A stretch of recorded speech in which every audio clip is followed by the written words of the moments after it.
And joining us, a young man from Vienna, West Virginia.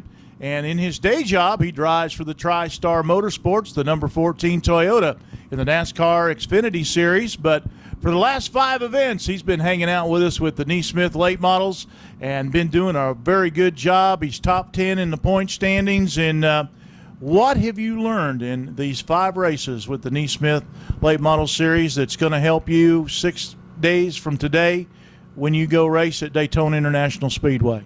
I think the camera would run out of battery if I went into all of it, but I've learned a heck of a lot on how to drive one of these late models. My uncle Jason used to race dirt late models when I was a little kid, and to be able to get in one and relive what I was growing up looking at all these guys, some of them I'm racing against now as heroes, like Ronnie Johnson. I don't know how many times I've seen him as a little kid, and now to be on the same track as him and do what my uncle did as a little kid watching him is a really good feeling. Going into Daytona, I can say now that I've probably had more restarts, more speed, more putting things out on the edge than a lot of the guys I'll be racing against. Just getting these races under my belt before I go strap into that stock car will be only a benefit, and I've had a heck of a lot of fun while doing it.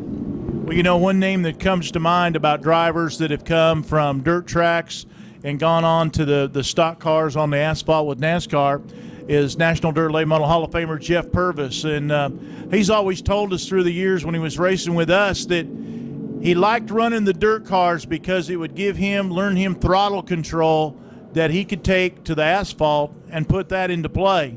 Yeah, that's definitely key.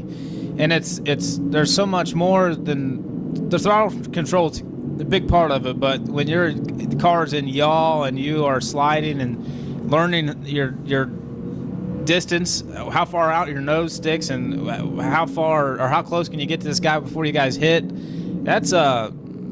it's kind of just honing in your sharp thinking skills for what's going to happen. And I'm getting ready to head to Daytona where it's going to be 3-4 wide sometimes, and I'll be ready to go. I mean, I've just got out of a wide late model, so I'll be ready for that packed stuff. Well, you know, with you being from Vienna, West Virginia, right there around Parkersburg, very rich in tradition in dirt late model racing with Mike Balzano from there, Steve Shaver. Now, your name is Conley. There's some Conleys up in that area.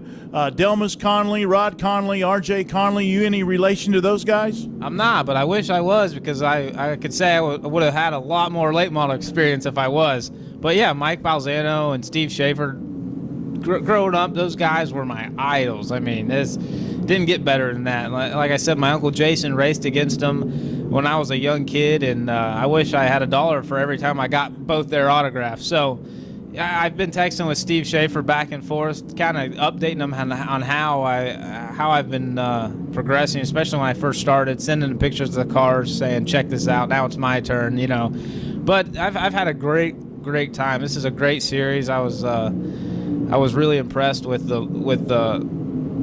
the fast guys and on how they get through lap traffic and how they stay consistent. There's a lot to be learned for rookies in this coming up through late models, and this is a great place to be. So really happy that my crew chief Danny Myers brought me to the NeSmith series to race and learn.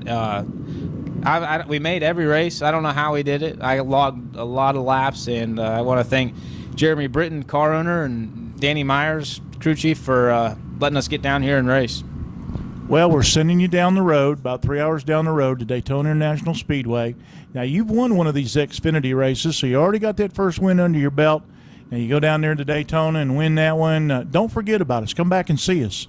I won a K&N race. Haven't won the Xfinity yet, but don't count us out for Daytona. That's anybody's ball game there. So when I win, get that big check, we'll get a helicopter so we can make it to these races faster.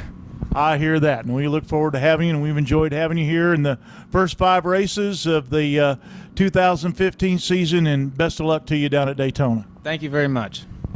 Cale Conley, remember that name. You're going to be watching him on TV on Saturday at the Daytona International Speedway in the NASCAR Xfinity Series, doing the job here. Top 10 driver in the NeSmith late models after the first 5 races.